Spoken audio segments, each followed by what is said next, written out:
Well, hello there, and welcome to CityLine. We're zooming once again from my kitchen into your home or office, and it's wonderful to be with you. Later on, we'll be talking with the United Way. They are here to talk about their celebration campaign kickoff. 100 years they have to celebrate. So Donna Panapito will be here to talk with us. Tacoma Concert Band will be here. Yes, they're back finally to talk about what they've been doing and what you can look forward to. Emergency Food Network is in to talk about their supplies and their wonderful services that they provide to our community. The Humane Society of Tacoma Pierce County will be here with our Pet of the Week.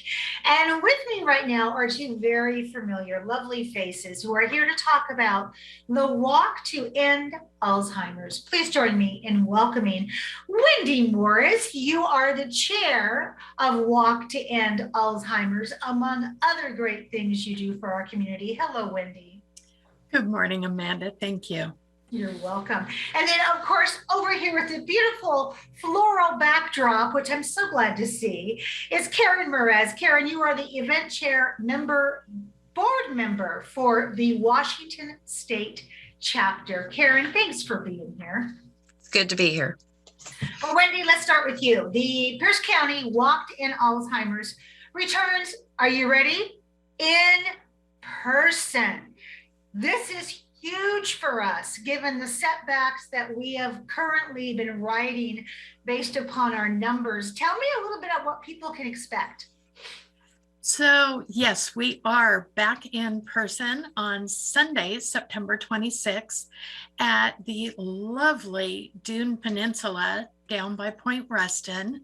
The festivities are starting at 11 o'clock with an opportunity for folks to come down, check out the beautiful new venue we have, visit with our exhibitors, our sponsors, and then we'll have the kickoff ceremony and the Promise Garden starting at noon. So we just invite everybody to come on down and participate. So, Wendy, you mentioned that beautiful phrase, Promise Garden. What is a Promise Garden?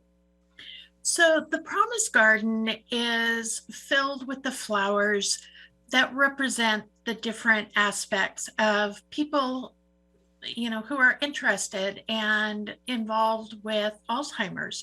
So we have the purple flower, which is for people who have lost loved ones to the disease of Alzheimer's or another dementia. We have the blue one for people who are living with Alzheimer's. We also have the yellow flower that represents people who care for somebody with the disease, and the orange flower is to show support for the cause and looking for the cure for Alzheimer's and all other dementias. Oh, beautifully said. And I couldn't help but look at Karen's background and kind of just check off all the flowers I received, but also just the people I know, my family included, as we are a part of that circle.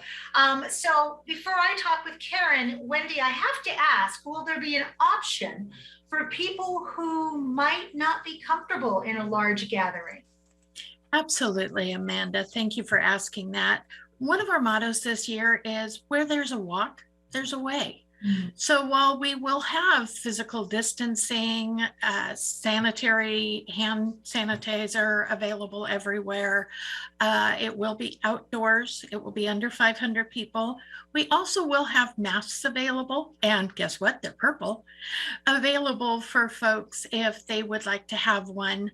And they can walk at home as well, because again, where there is a walk, there is a way. And whether you walk at Dune Peninsula or walk in your neighborhood, we just encourage you to walk. That is such a beautiful option, to step out of your front porch, to maybe even look at your neighbor and to say, can we walk around the block together to end Alzheimer's? For me, I love flowers, I love gatherings, but that's very tempting to walk around the block with my neighbor. Karen, you've been a part of the Alzheimer's Association and walk for many, many years. Why is this important to you? Because usually people who are really involved have some kind of a backstory. Yeah.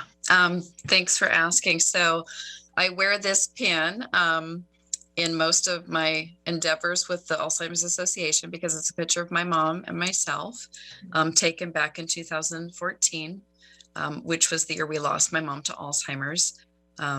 So my very first connection with the Alzheimer's Association was seeking information as a support person for my father, who was her full-time caregiver for the length of time that she was able to be at home.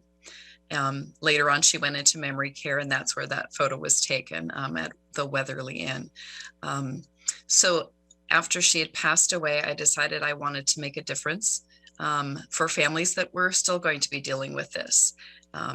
There's also a worry, and this happens with a lot of folks that have had loved ones with this disease, that, you know, you worry about your own future with this disease. You know, the numbers, you know, the staggering numbers of how many folks right now have this disease and what's projected. And so there are a number of other family members that I've had with other forms of dementia as well.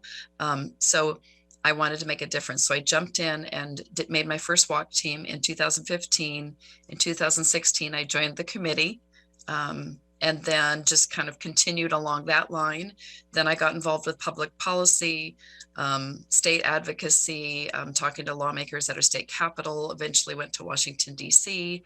for our National Advocacy Forum, talking with legislators there about some really big funding for research, and eventually was invited to join the board. And so I gladly applied to and joined, and am trying to make a difference that way, and working with the Care and Support Committee on the board. Wow, what a journey. That in itself is a very good book, my dear, let me tell you.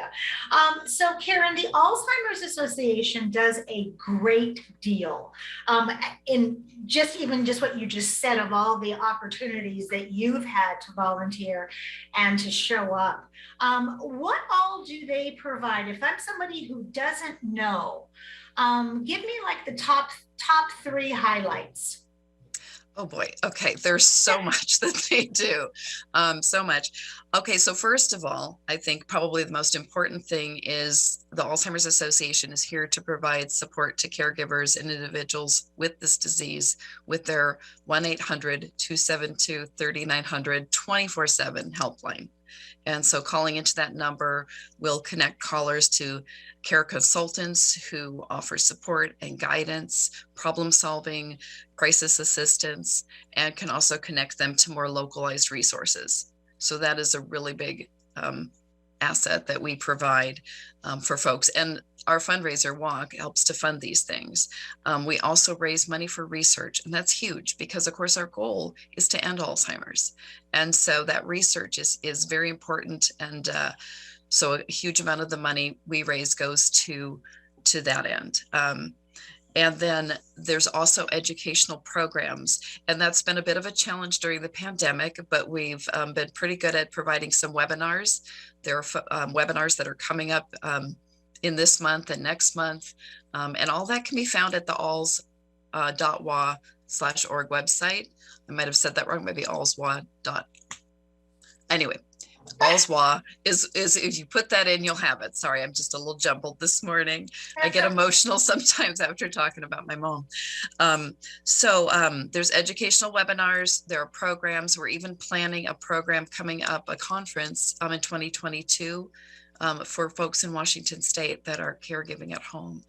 So there are a number of things that are provided through our walk money and the support that we get from our community and our generous sponsors. I love what you have to say, and it's okay to get emotional because we want people working in this field that have passion and have what we call skin in the game. Wendy, let's, in this last 2 minutes here, let's talk about Alzheimer's numbers and the impact on the community. What are some of those stats that Karen mentioned? So nationally, there are over 6 million Americans living with Alzheimer's or other related dementias, and more than 11 million friends and families who are unpaid caregivers. And that's where a lot of the support does come in. Locally, we have over 12,000 people in Pierce County living with Alzheimer's or other dementias.